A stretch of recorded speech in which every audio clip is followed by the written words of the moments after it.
Ода за Исус. Исус е наш Божji гласник и посланик. Со книга пратен Инджилот јасен. Книга на светлината против темнината на Римското царство.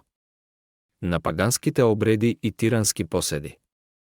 Тој на луѓето и верниците им даваше проповеди. Се бореше против неправдата, против расипништвото на фарисеите.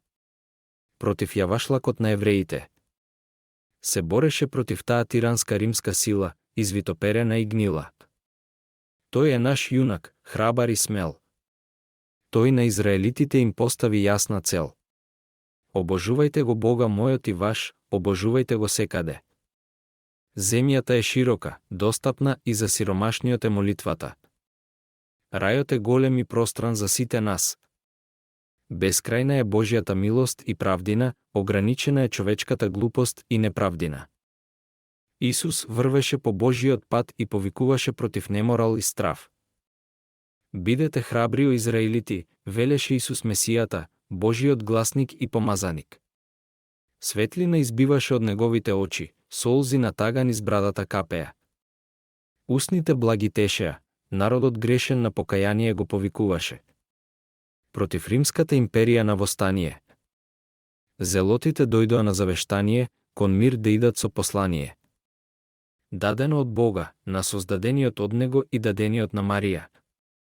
Избраниот уште пред да настане светот со Божје одредение.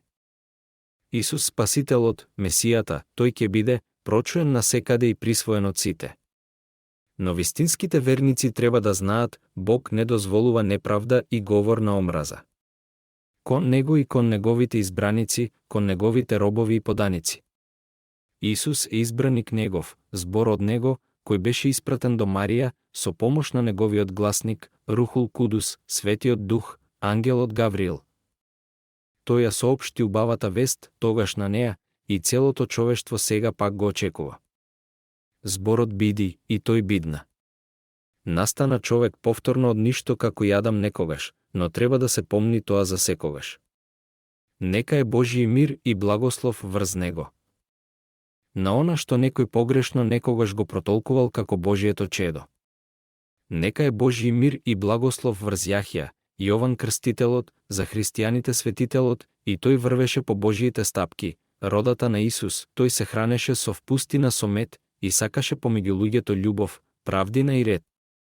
Исус е Божји пратеник и слуга, тој е чудотворец и спасител. Ги упатувал луѓето на Божиот пат, на следење на вистината и на Божиот спас. Нека не ве мачи лутината зошто не признавам догма, стара колку Византија и колку и Константин која сознал. Арие му се спротивстави, ама не вредеше, повеќе се слушаше оној кој од вистината крадеше. Секој историчар и христолог ќе ви каже за назарените и евионитите, ќе ви каже дека тие биле од рано христијаните. Тие ја носеле вистинска порака на Исус и вистинска цел, и не беа прифатиле, туку само дел. Затоа беа прогонувани и со ломачи и казни соочувани, во кафези и кај лавови фрлани, спомнувани, како сите вистински верници измачувани. Затоа пред да кажете зборови за Исус без цел, бидете свесни и за овој дел, бидете свесни за Куранот и вистината, за семоќниот и правдината. Тој посведочи за Исус, а и тој за него, и тој не тврдеше нешто поинаку од она што го знаеме за Исус, нашиот мил.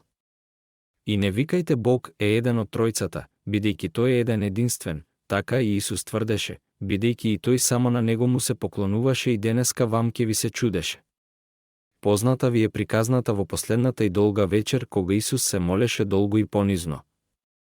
Кога ги повика апостолите, блиските на покаяние. Бог го воздигна во еден миг, но наместо него остана човек со негов лик. Мистеријата се уште денес трае, но Бог не дозволи Исус како оној на крстот да тагува и да се кае. Зошто ме остави? Не се зборови негови, тоа се зборови туѓи и неверни. Исус ке дојде пак, дали знаете, но тогаш тие што на него лажат, време е да се покаете.